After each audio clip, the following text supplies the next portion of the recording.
تلاوت کرنے والے نہیں، تلاوت یعنی کہ غور و فکر اور سمجھ کے ساتھ پڑھنا، پھر اس کی پیروی کرنا، یہ تلاوت ہے۔ قرأت ویسی پڑھنا جیسے ابھی ہم حمد و سورہ پڑھتے ہیں، اس کو قرأت کہتے ہیں۔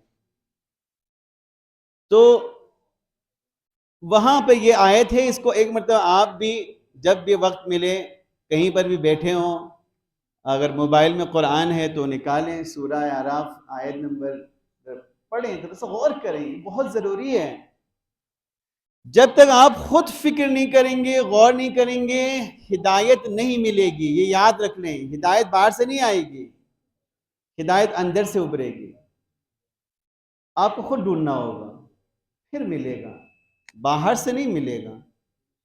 لہٰذا اس آیت کے جو ٹکڑا میں نے تلاوت کیا، اس میں اللہ تعالیٰ ارشاد فرماتے کہ انبیاء کی خصوصیات یا صفات یا ان کی ذمہ داریوں میں سے ایک ذمہ داری یہ ہے کہ وہ آئے ہیں انسانوں کے کندھوں سے بوجھ کو اتارنے، ان کے گردنوں میں پڑے ہوئے غل و زنجیر سے انہیں آزاد کرنے۔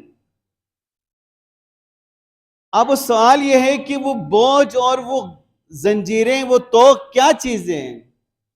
وہ وہی ہے جس کو آپ اور ہم عام زبان میں قسمت و تقدیر کے نام دیا ہوا اس کو۔ وہ قسمت و تقدیر جسے طاقتوروں نے کمزوروں کے لیے بنایا ہے۔ بات سمجھ میں آ رہے ہیں؟ کون سی تقدیر؟ جو طاقتوروں نے کمزوروں کے لیے بنایا ہے۔ نعوذ باللہ ہم اس کو اللہ کے اوپر ڈالتے ہیں۔ جس کو آپ سمجھ رہے ہیں کہ آپ جکڑے ہوئے ہیں، آپ کچھ کر نہیں سکتے، آپ کی قسمت میں کچھ نہیں ہے، آپ کی تقدیر خراب ہے، یہ خدا کی طرف سے نہیں ہے، یہ طاقتوروں کی طرف سے ہے، یہ جابروں کی طرف سے ہے، یہ ظالموں کی طرف سے ہے۔ انبیاء آئے ہیں انہی سے آپ کو چھڑانے کے لیے، اسی لیے انبیاء کے ساتھ خدا نے بہترین آئین بھیجا۔ اس آئین پہ جب معاشرے کی بنیاد رکھیں گے تو ہر شخص آزاد ہوگا، کوئی کسی کے جبر تلے دبا ہوا، زندگی سکون سے گزرنی شروع ہو جائے گی، زندگی کے اندر سکون آ جائے گا، افراتفری ختم ہو جائے گی۔ آئین یعنی کہ جس کو ہم لوگ دین اسلام کہتے ہیں، یہ آئین خدا ہے جو معاشرے میں نافذ ہونے کے لیے آیا ہے، تاکہ معاشرے میں کوئی طاقتور کمزور پہ ظلم نہ کر سکے، طاقتور کمزور کی تقدیر نہ بنائے، بلکہ کمزور کو اپنی تقدیر خود بنانے کا اختیار حاصل ہو۔ اسی کو آزادی کہتے ہیں۔ آپ کی خدمت میں عرض کیا کہ جو علامہ اقبال نے جو مصرع کہا تھا، وہ جو کہ کل ہمارا موضوع رہ گیا بیچ میں، مسلم اول شہ مردان علی، علی مردوں کے شاہ ہے، آزاد مردوں کے، آزاد مردوں کے امام۔ آزادی کیا چیز ہے؟ آزادی کی دو قسمیں دیکھیں، انشاءاللہ یہ ایک دو دن اور چلے گا، پھر میں یہ سمجھ لیں ہمارے عدالت والے موضوع سے بھی ملا ہوا، عدل الہی سے۔ آزادی کی دو قسمیں، ایک سماجی آزادی ہے، ایک معنوی آزادی ہے۔ کتنے قسم ہیں؟ دو قسم ہیں، ایک سماجی آزادی ہے اور ایک معنوی آزادی ہے۔ اسلام نے ان دونوں کو کی تعلیمات دی ہے، ان دونوں کی طرف رہنمائی کی ہے۔ واحد اسلام ہے جو خصوصاً معنوی آزادی کی بات کرتا ہے۔ اچھا، سماجی آزادی تو آسان ہے، کیونکہ آج کل مغرب جتنے نعرے لگاتے ہیں نا، وہ اسی کے نعرے لگاتے ہیں، سماجی آزادی کے۔ جتنے بھی ہمارے سیاستدان جب ووٹ مانگنے آتے ہیں تو جو نعرے لگاتے ہیں وہ یہی نعرہ ہوتا ہے، سماجی آزادی کی، سہولیات کی، ترقی کی۔ ہاں، تو یہ والے جو سماجی آزادی ہے، ایک اچھا، آزادی کیوں چاہیے؟ کسی بھی شے کو، کسی بھی مخلوق کو ترقی کرنے کے لیے، پروان چڑھنے کے لیے، کامل ہونے کے لیے کیا چیز چاہیے؟ آزادی چاہیے۔ کیا چاہیے؟ بس ایک پودا آپ لگاتے ہیں، اس پودے کو بڑھنے کے لیے کیا چاہیے؟ کیا چاہیے؟ آزادی چاہیے نا. آپ اس کے اوپر ایک چھت ڈال دیں تو پودا بڑھے گا؟ پودا نہیں بڑھے گا. اس پودے کے لیے ایک آزاد ماحول چاہیے، پھر وہ بڑھے گا، پھر وہ پھل دے گا. اسی طرح سے کائنات کے ہر مخلوق کو بڑھنے کے لیے، نشوونما پانے کے لیے، ترقی کی طرف جانے کے لیے، کامل ہونے کے لیے آزادی چاہیے. یہی آزادی انسان کو بھی چاہیے. انسان اگر کامل ہونا چاہتا ہے، ترقی کرنا چاہتا ہے، پروان چڑھنا چاہتا ہے تو اسے آزادی چاہیے. کون سی آزادی؟ سماجی آزادی بھی چاہیے اور معنوی آزادی بھی چاہیے. سماج میں بھی انسان بعض اوقات قید ہو جاتا ہے اور معنوی طور پہ بھی بعض اوقات قید ہو جاتا ہے، غلامی میں چلا جاتا ہے. ان دونوں سے آزادی چاہیے. یہ جو آپ لوگ نے الفاظ نہیں سنے ہوں گے آج، میں دہراتا ہوں، سنا تو ہے لیکن توجہ نہیں دیے. ایک لفظ استعمال ہوتے استثمار، ایک لفظ استعمال ہوتے استعمار، ایک لفظ استعمال ہوتے استکبار. ٹھیک ہے، ایک لفظ کیا استعمال ہوتے ہیں؟ استثمار. استثمار کسے کہتے ہیں؟ استثمار ان افراد کو کہتے ہیں، ان طاقتوروں کے نظام کو کہتے ہیں، ان طاقتور لوگوں کو کہتے ہیں جو دوسروں کا پھل کھا جاتے ہیں. دیکھیں نا، ہر انسان پھل دیتا ہے. اس کی فکر، اس کی سوچ، اس کا عمل، اس کی محنت اس کا پھل ہے. محنت اس کی ہے، فکر اس کی ہے، سوچ اس کی ہے، زمین اس کی ہے، پھل کوئی اور کھاتا ہے. اس کو کہتے ہیں استثمار. دنیا میں طاقتور جو گروہ ہے ہمیشہ سے ایسی رہا ہے. فرق کتنا ہوا ہے کہ ماضی میں تو علل اعلان لوگوں کو غلام بنایا جاتا تھا. جیسے کہ فرعون نے حضرت موسیٰ سے جب آئے تو اپنے دربانوں سے کہا وَقَوْمُهُمَا لَنَا عَابِدُونَ، ان دونوں کے قوم تو ہمارے بندے ہیں، ہمارے غلام ہیں. یعنی وہ علل اعلان کہتے تھے تم ہمارے غلام ہو. اچھا، غلام کیوں بنایا جاتا ہے؟ کیوں بنایا جاتا ہے غلام؟ نہیں پتہ اس لیے بناتے ہیں، نادان لوگ اس لیے بناتے ہیں. غلام کیوں بناتے ہیں لوگوں کو؟ فائدہ اٹھانے کے لیے. ماشاءاللہ، مفاد. مثلا آپ گائیں پالتے ہیں، کیوں پالتے ہیں؟ کیوں پالتے ہیں گائیں؟ فائدہ اٹھانے کے لیے. درخت اگاتے ہیں، کیوں اگاتے ہیں؟ فائدہ اٹھانے کے لیے. مفاد ہے ہمارا اس میں. اسی طرح انسانوں کو بھی غلام بنایا جاتا تھا اپنے مفاد کے خاطر. تو کیا وہ جو تاریخ میں غلام بنائے جاتے تھے مفاد کے خاطر، وہ طاقتور لوگ، تو کیا آج کی طاقتور کو مفاد نہیں چاہیے؟ آج کے طاقتور کا بھی اتنا ہی مفاد ہے. فرق اتنا ہے کہ قانون بدل گیا ہے. پہلے زبردستی باندھ کے رکھنے کا قانون تھا، وہ قانون ختم ہو گیا تو دوسرا طریقہ نکالا. طریقہ چینج کیا، قوانین چینج کیے، مفاد چینج نہیں ہوا ہے. مفاد آج بھی ایسے ہی ہے. آج بھی ہم محنت کرتے ہیں، ہمارا ثمر کوئی اور کھا جاتا ہے. محنت ہماری ہوتی ہے، فکر ہماری ہوتی ہے، سوچ ہماری ہوتی ہے، کوشش ہماری ہوتی ہے، لیکن پھل کوئی اور کھا جاتا ہے. اس کو کہتے ہیں استثمار. اسی طرح استعمار. استعمار عمارت سے.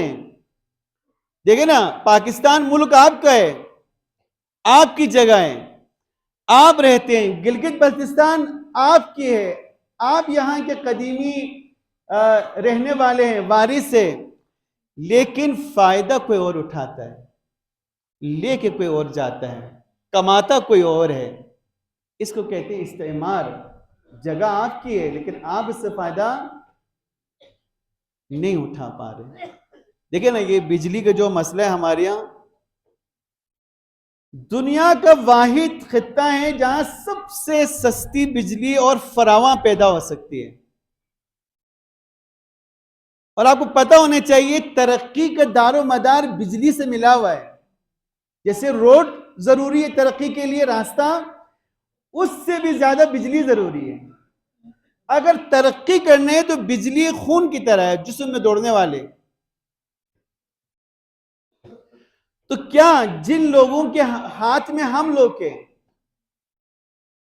جن لوگوں کے ہاتھ میں ہم لوگ کے ہمارا استثمار جو کر رہے ہیں، استعماری طاقتیں جو ہے، وہ نہیں جانتے یہ بات کہ بجلی کتنی ضروری ہے. بتائیں، جانتے نہیں جانتے وہ لوگ؟ جانتے ہیں نا. کیوں نہیں بنایا؟ کیوں نہیں بناتے؟ کیوں نہیں؟ سوال ہے نا، کیوں نہیں؟ اس لیے کہ وہ چاہتے ہیں کہ آپ غریب رہیں، وہ چاہتے ہیں آپ کمزور رہیں. یہ کمزور اور غریب رہے گا تو ہمارے ہاتھ میں رہے گا. اگر انہوں نے ترقی کیا تو یہ ہمارے ہاتھ میں تھوڑی رہیں گے. ان کا پیٹ بھر گیا، ان کا گھر بن گیا، ان کے بچے پڑھنے لگے تو یہ کچھ اور سوچنا شروع کر دیں گے پھر. لہٰذا ان کو اس پیٹ کے سوچ میں گرفتار کر کے رکھو کہ یہیں تک سوچے، بس اتنا سوچے کہ میرا بیٹا کہیں چوکیدار لگے، بس یہی سوچے، کچھ اور نہ سوچے. یہ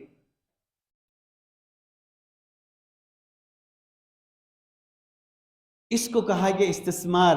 اس کو کہا جاتے ہیں ہم سماجی طور پر بھی غلامی میں ہیں. معنوی انشاءاللہ ہم کل ذکر کرتے ہیں. سماجی طور پر بھی ہم آزاد نہیں، اپنے فیصلے خود. دیکھیں نا، ایک عجیب سی بات ہے، ایک عام سی سوال ہے. دیکھو نا، گلگت بلتستان کا چیف سیکریٹری گلگت بلتستان کا نہیں ہو سکتا. یہ بات عجیب ہے یا نہیں ہے؟ بتائیں آپ. ہم لوگ کیوں نہیں سوچتے کیوں عجیب کیا؟ عجیب کیوں ہے بھائی؟ باقی سارے سیکریٹری ہو سکتے ہیں، نمائندے ہو سکتے ہیں، وزیر اعلیٰ ہو سکتا ہے، چیف سیکریٹری تمہارا. یہ کیوں نہیں سوچتے آپ لوگ؟ اس کو سماجی غلامی کہتے ہیں. ہم جس طاقت کے زیر تسلط ہے، ہماری سماج اس کے زیر اثر، لہٰذا ہم آزاد نہیں ہیں سماجی طور پر بھی. معنوی تو انشاءاللہ بعد میں آئے گا. اچھا، سماجی طور پہ کیوں آزاد نہیں ہوئے ابھی ہم؟ اصل میں ہم معنوی طور پہ آزاد نہیں ہیں. پہلے معنوی آزادی ضروری ہے. آج صرف ایک جملہ بول کے ٹائم ہو گیا. معنوی آزادی کیا ہے؟ معنوی آزادی ہے خود انسان خود سے آزادی حاصل کرے. تو کیا ایسا ہو سکتا ہے؟ ایسی دنیا میں کوئی قانون ہے کہ خود ہی قید کرنے والا بھی ہو اور خود ہی قیدی بھی ہو؟ ہاں، یہ انسان کے اندر ہے.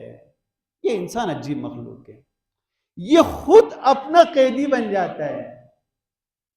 یہ خود اپنے آپ کو قید کر لیتے ہیں. وہ کیا چیز ہے جو خود اپنے آپ کو قید کر لیتا ہے؟ وہ حوث مال ہے، حوث شہوت ہے. ہم اپنے غصے کے قیدی ہو جاتے ہیں، ہم اپنے دولت سے محبت کے قیدی ہو جاتے ہیں، ہم دنیا کی چھوٹی چھوٹی خواہشات کے قیدی ہو جاتے ہیں، اور ہم خود اپنے قیدی ہو جاتے ہیں. پہلے معنوی آزادی بہت ضروری ہے. پہلے خود سے آزاد ہو. حضرت علی علیہ السلام کا وہ جملہ، کیونکہ ہم سمجھنا چاہ رہے ہیں علی علیہ السلام کو یا ایام، کہ یا دنیا غر غیری، اے دنیا جاؤ کسی اور کو دھوکہ دے، جاؤ علی کے پاس نہ ہو. علی نے تم کو 3 دفعہ طلاق دیا ہے. علی علیہ السلام فرماتے ہیں میں جائز طریقے سے، جب آپ خلیفہ بنے، جائز طریقے سے اچھا لباس پہن سکتا ہوں، اچھا کھانا شہد اور روٹی کھا سکتا ہوں، لیکن میں نے دنیا ترک کر دی ہے، چھوڑ دی ہے. تو پہلے معنوی آزادی ضروری ہے، پھر ہم سماجی آزادی حاصل کر سکتے ہیں. یہ جو ہم سوچ رہے ہیں نا کہ فلاں لیڈر آئے گا وہ چھڑائے گا، فلاں لیڈر آئے گا وہ کرے گا، یقین جانے قسم بخدا فقط دھوکہ ہے. یہ فقط دھوکہ ہے.